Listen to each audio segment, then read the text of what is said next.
Hello guys. तो आज हमारा बायो इनऑर्गेनिक का सेकेंड लेक्चर है हीमोग्लोबिन। ठीक है, पहले हमने मायोग्लोबिन, पहले लेक्चर में हमने मायोग्लोबिन को कंप्लीट क्लियर किया था। अभी हम सेकेंड लेक्चर में हीमोग्लोबिन को करेंगे। ठीक है, तो ये क्या होता है, ये रेड ब्लड सेल में प्रेजेंट होता है। हीमोग्लोबिन कहाँ पाया जाता है? रेड ब्लड सेल्स में पाया जाता है। It is a tetramer of myoglobin.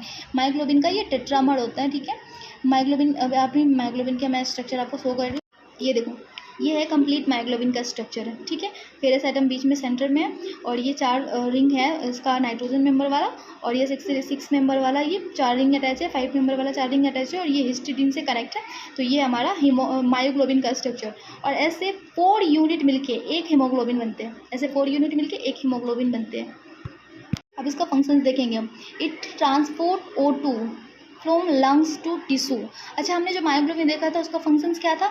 उसका फंक्शंस था कि वो टिश्यू से O2 को स्टोर करते हैं। क्या करते हैं? टिश्यू से O2 को स्टोर करते हैं। और ये क्या काम कर रहा है? It transport O2 from lungs to tissue, lungs से टिश्यू में ट्रांसफर कर रहा है। ये हेम यूनिट्स में प्रेजेंट होते हैं। हमने कहा था अपने मायोग्लोबिन और हीमोग्लोबिन दोनों में हेम यूनिट प्रेजेंट होते हैं, तो हेम यूनिट्स में प्रेजेंट होंगे। ठीक है, उसके बाद यहाँ पे देखो, मोलिकुलर वेट इसका इतना है, 64,000 है। हीमोग्लोबिन देखो, हीमोग्लोबिन में हेमो होता है और ग्लोबिन होता है, दोनों अलग अलग है। हेमो का मतलब हो गया हेम यूनिट, Fe+4 फायरिंग रिंग, अभी हमने दिखाया था आपको Fe+4 फायरिंग रिंग। ठीक है, और ग्लोबिन का मतलब हो गया इसके पास जो 2 तरह का प्रोटीन होता है, ये 2 अल्फा और 2 बीटा। अभी हमने देखा था वो हिस्टीडिन से कनेक्टेड था। तो ठीक है, वो 2 तरह का रिंग होता है, इसमें 2 अल्फा और 2 बीटा होता है। यहाँ पे 4 मायोग्लोबिन के रिंग है। देखो आपने 1 2 3 4 मायोग्लोबिन के रिंग, मैंने बताया था आपको। ये 4 मायोग्लोबिन के रिंग से मिलके एक हीमोग्लोबिन बनते हैं। ठीक है, यहाँ पे क्या लिखा हुआ? When O2 combine with deoxy haemoglobin. देखो, पहले ऑक्सी हीमोग्लोबिन होते हैं, जो पहले डीऑक्सी हीमोग्लोबिन होते हैं। डीऑक्सी हीमोग्लोबिन इनका मतलब कि जो ऐसा हीमोग्लोबिन जिसने अभी तक O2 को बाइंड नहीं करा है, ऐसा हीमोग्लोबिन जिसने O2 को बाइंड नहीं करा है, वो क्या होगा? डीऑक्सी हीमोग्लोबिन होगा। वो टेंस स्टेट में होते हैं। कन्वर्टेड इनटू ऑक्सी हीमोग्लोबिन, जैसे ही वो ऑक्सीजन को बाइंड करते हैं वो ऑक्सी हीमोग्लोबिन में कन्वर्ट हो जाते हैं। और वो कौन से स्टेट में चले जाते हैं? रिलैक्सेशन स्टेट में चले जाते हैं बाई ब्रेकिंग सॉल्ट ब्रिज को। ठीक है, सॉल्ट ब्रिज को ब्रेक करके वो रिलैक्सेशन स्टेट में चले जाते हैं, ऑक्सीजन को अपने अंदर बाइंड कर लेते हैं। और वो जब ऑक्सीजन को बाइंड नहीं करते हैं, डीऑक्सी स्टेट में होते हैं, तो वो टेंस स्टेट में होते हैं। जैसे ही बाइंड कर लेते हैं वो रिलैक्स स्टेट में चले जाते हैं। देखो, यहाँ पे जो चार्ज ट्रांसफर होता है वो कैसे होता है? पाई से पाई स्टार चार्ज ट्रांसफर होता है। Intra ligand charge transfer is present. ठीक है, पाई से पाई स्टार चार्ज ट्रांसफर होता है। जब हम इसमें कोऑर्डिनेशन कंपाउंड में देखते हैं, पाई जो चार्ज ट्रांसफर होता है उसमें पाई से पाई टू चार्ज ट्रांसफर देखते हैं, तो वो भी यहाँ पे प्रेजेंट है। अच्छा, यहाँ पे 4 O2 molecule are needed to oxidise haemoglobin. Haemoglobin को ऑक्सीडाइज करने के लिए 4 O2 ऑक्सीजन की 4 यूनिट चाहिए होता है, 4 मॉलिक्यूल चाहिए होते हैं। सीधे O2 के 4 मॉलिक्यूल चाहिए होते हैं, किसको? ऑक्सीडाइज करने के लिए, इसको, हीमोग्लोबिन को। Oxygen combine in super oxide, कैसे कंबाइन होता है? वो इस फॉर्म में कंबाइन होता है। ऑक्सीजन जो वो सुपर ऑक्साइड के फॉर्म में कंबाइन होता है, किसके साथ? हीमोग्लोबिन के साथ। इसकी स्ट्रेचिंग फ्रीक्वेंसी 11 सेंटीमीटर इनवर्स इन बैंड फॉर्म में। और बाइंडिंग कैपेसिटी ऑफ O2 इस मायोग्लोबिन हायर। मायोग्लोबिन में जो बाइंडिंग कैपेसिटी होती है ऑक्सीजन को बाइंड करने की, वो ज़्यादा होती है as compare to haemoglobin, due to steric hindrance of haemoglobin. क्योंकि हीमोग्लोबिन में स्टेरिक हिंड्रेंस होता है ना, 4 यूनिट होते हैं मायोग्लोबिन के, वो तो हिस्टेरिक हिंड्रेंस होता है। इसकी वजह से उसकी जो कैपेसिटी होती है ऑक्सीजन को बाइंड करने की, वो मायोग्लोबिन से कम होती है। ठीक है, और सॉल्ट ब्रिज जो होता है, salt bridge connected 4 unit of haemoglobin. देखो, सॉल्ट ब्रिज यहाँ पे कनेक्ट कर रहे हैं, ये रहा सॉल्ट ब्रिज, 1 2 3 4 सॉल्ट ब्रिज है, ये कनेक्ट करते हैं 4 मायोग्लोबिन के यूनिट को। ओके, अब हम यहाँ पे देखेंगे कोऑपरेटिव इफेक्ट। कोऑपरेटिव इफेक्ट क्या है? The addition of 1 O2। ठीक है, 1 O2 को molecule to 1 haem unit of haemoglobin. इसका मतलब क्या हुआ कि एक O2 को एडिशन करते हैं जब हेम यूनिट मॉलिक्यूल में, the addition of upcoming O2 molecule, जो दूसरा मॉलिक्यूल को जब हम ऐड करने जाते हैं, तो जो पहला मॉलिक्यूल को जो हमने ऐड करा हुआ है वो क्या करता है? Other haem unit is haemoglobin, the increase of rate O2 is called cooperative effect. अभी मैं आपको यहाँ पे एग्जाम्पल से समझाती हूँ। देखो, हीमोग्लोबिन है, यहाँ पे O2 है, इन्होंने इसको बाइंड कर लिया K1 रेट से। ठीक है, हीमोग्लोबिन प्लस O2 आ गया हमारे पास। हीमोग्लोबिन O2 जो हमारे पास ये रहा, ये आया, फिर दूसरे ऑक्सीजन को बाइंड करने के लिए इन्होंने बाइंड किया, इसका रेट जो है वो 2 है। ठीक है, फिर 2 बन गया, फिर यहाँ से 3, फिर यहाँ से 4। अब हम जब रेट देखेंगे K1 K2 K3 K4 में, तो सबसे ज़्यादा रेट 4 का होगा, क्योंकि यहाँ पे जो ऑक्सीजन बना है ना, ऑक्सीजन बाइंड हुआ है, तो हमारे पास ये जो मॉलिक्यूल बना है, ये मॉलिक्यूल हमें दूसरे O2 को बाइंड करने में बहुत हेल्प करता है। अब यहाँ पे 2 आ गया, तो ये तो और भी ज़्यादा हेल्प करेगा, और ये 2, तो रेट जो है सबसे ज़्यादा किसकी होगी? K4 की होगी। ठीक है, और जो एडिशन ऑफ O2 है हीमोग्लोबिन में वो किसके रिवर्सिबल इन नेचर होता है, ठीक है। और addition of O2 to H haemoglobin is pH dependent, pH के ऊपर डिपेंड करता है। ये O2 का जो बाइंड एडिशन होता है हीमोग्लोबिन में जो O2 का एडिशन होता है वो किसके pH के ऊपर डिपेंडेंट होती है, ठीक है। माइग्लोबिन इंडिपेंडेंट होता है लेकिन pH डिपेंडेंट होता है। अब हम यहाँ पे डीऑक्सी और ऑक्सी का देखेंगे डिफरेंस, डीऑक्सी और ऑक्सी का डिफरेंस देखेंगे।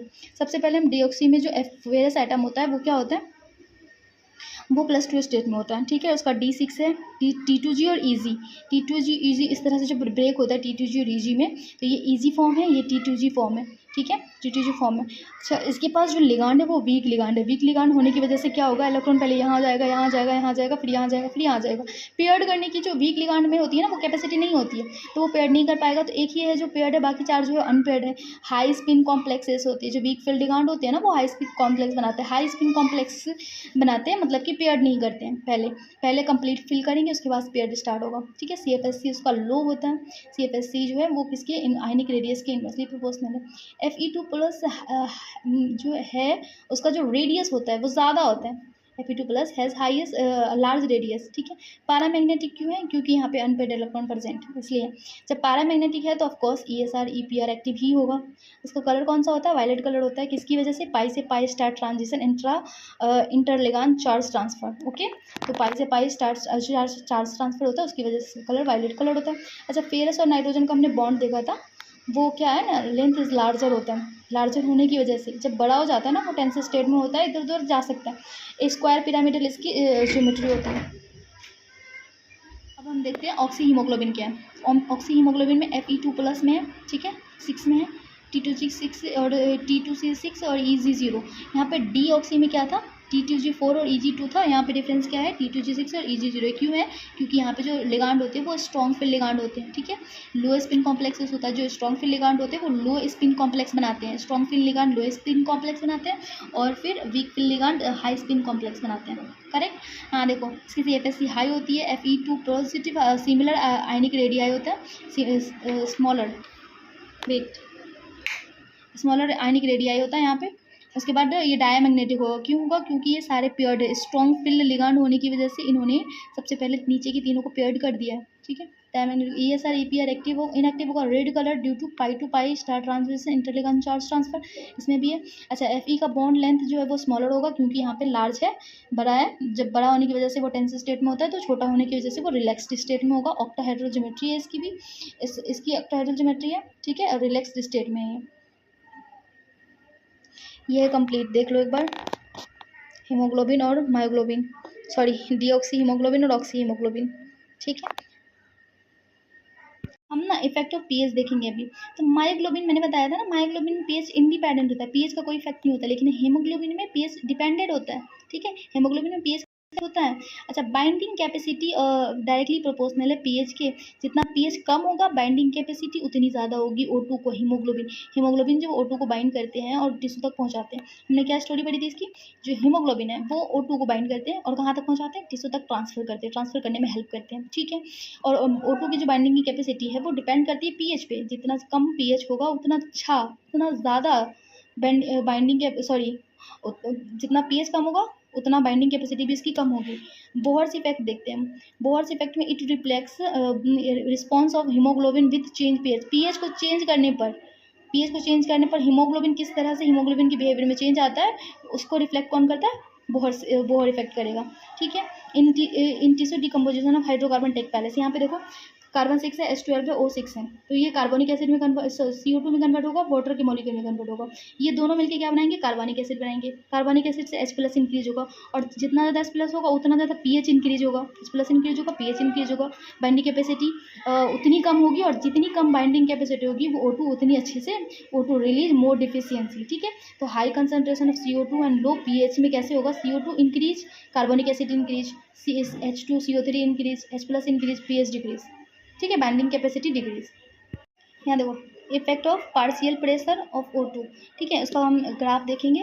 ग्राफ में ये वाला जो ये ग्राफ है, ये माइग्लोबिन के लिए हाइपरबोलिक है। ठीक है, और ये जो सिग्मोडोइल है, इसका नाम है सिग्मोडोइल, ये क्या है, हीमोग्लोबिन के लिए ग्राफ है। हीमोग्लोबिन के सिग्मोडोइल और हाइपर के लिए माइग्लोबिन ग्राफ का ये है।